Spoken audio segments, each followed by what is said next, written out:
Part 2, everybody! Today, we're looking at the good creatures from the Mario franchise, in contrast to last time when we looked at the bad creatures from the Mario franchise.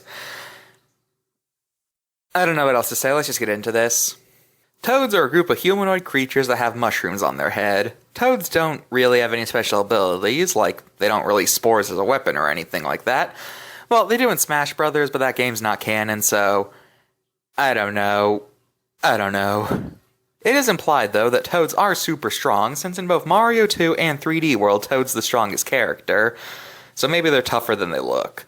Anyway, Toad first appeared in Mario 1, where in the game's backstory, Bowser raided the Mushroom Kingdom, kidnapped the princess and 7 Toads, while turning the rest of the population into an inanimate object like plants and bricks.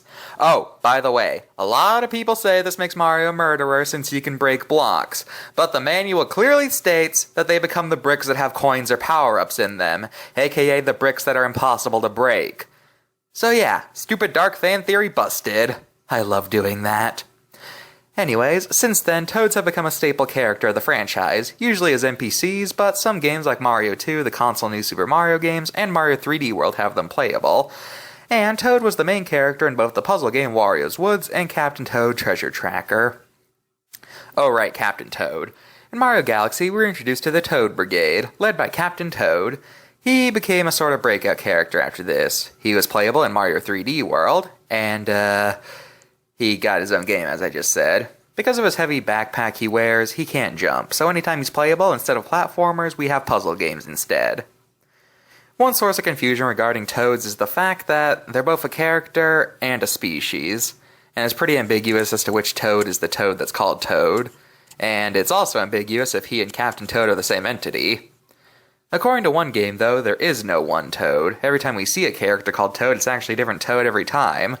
Ugh, this is confusing. And this Toadette, who has spore braids.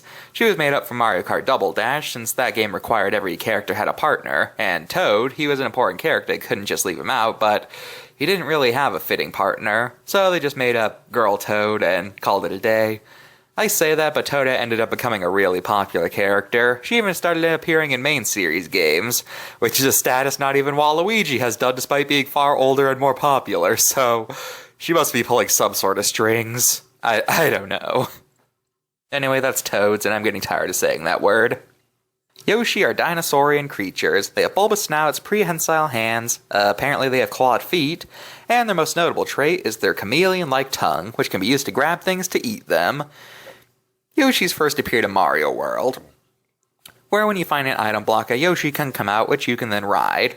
In the game's plot, Bowser's kidnapped a bunch of Yoshi eggs and trapped the adults, so Mario has to save the species.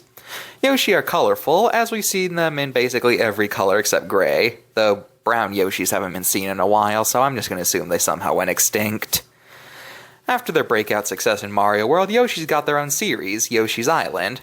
In this game, we find out more of their powers. First off, they can shake their feet around so fast that they gain a temporary lift, and whenever they eat an enemy, they lay an egg, which they can use as a projectile.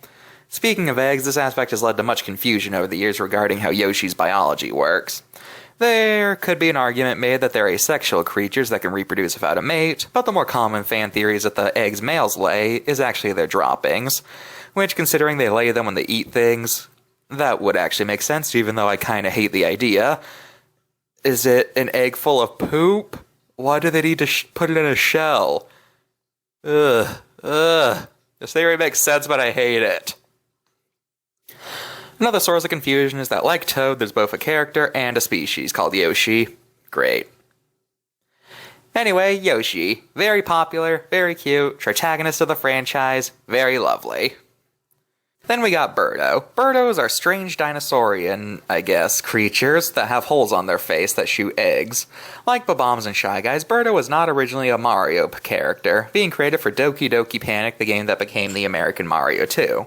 So like the others from this game, they're only retroactively Mario characters. In-game, Birdo acted as a mini-boss that you fought at the end of basically every non-boss level, and like every other enemy in Mario 2, you defeat him by throwing things. There are 3 kinds: pink, which shot eggs that you could grab, red, which shot both eggs and fireballs, and green, which only shot fireballs, so you had to find another way to damage them. In addition, the Game Boy Advance remake Mario Advance featured an exclusive boss known as Birdo, which as the name suggests is a giant mechanical Birdo. Afterwards, Birdo's mellowed out. But then again, Mario 2 is just a dream, so I guess Mario is only imagining that Birdo were some sort of aggressive species or something like that. I don't know. Now, Birdo would appear as a boss occasionally after this, like in some Mario RPGs, but for the most part it seems that Birdo are pretty chill. In Sport Game, Birdo is often playable and is usually paired up with Yoshi, with them being implied love interest at some point. You know, are these two species related because their eggs are almost identical and they both use them as projectiles? Maybe Birdo are like a weird offshoot of the Yoshis, but that's just a theory. Also, yes, like the other two, Birdo's both a species and a character. Ugh. Let's see, is there something I'm forgetting to talk about with Birdo? Nope, that's everything. So, Birdo, the lovely lady dinosaur with the weird face hole that genuinely kind of freaked me out as a kid. You know, basking sharks also freaked me out. I guess I just hated large orifices as a kid. Don't take that out of context. Finally, we got the Lumas. Luma are adorable star-shaped creatures first introduced in Mario Galaxy. In-game, Luma are under the observation of the goddess, I think everyone calls her a goddess, but what she is kind of a mystery. Rosalina, who was helping a lost Luma look for their mother. Unfortunately, they were away for so long that Rosalina's family died, so she decided to join the Lumas, where she's now seen as the mother of the species. Luma possess the ability to turn into other objects, but it isn't really shape-shifting as there's no indication they can turn back, so it's more like reincarnation, I guess. And different colored Lumas turn into different things. For example, the pink hungry Luma, which when fed enough can turn into planets or even entire galaxies. In addition, in the start of the game, Mario's gifted a white Luma, which gives him the ability to spin. At the end of the game, Bowser's shenanigans end up creating a supermassive black hole, which threatens the universe. In order to stop it, basically the entire population of Luma ends up sacrificing themselves to stop it. They succeed, and this kinda causes a sort of universal reset, where the universe is rebuilt, but it's said that there are some minor differences. What a weird thought. That's all for this episode. Join us next time when we look at one King of the Koopas and his kin that used to be kin but aren't his kin anymore. Goodbye.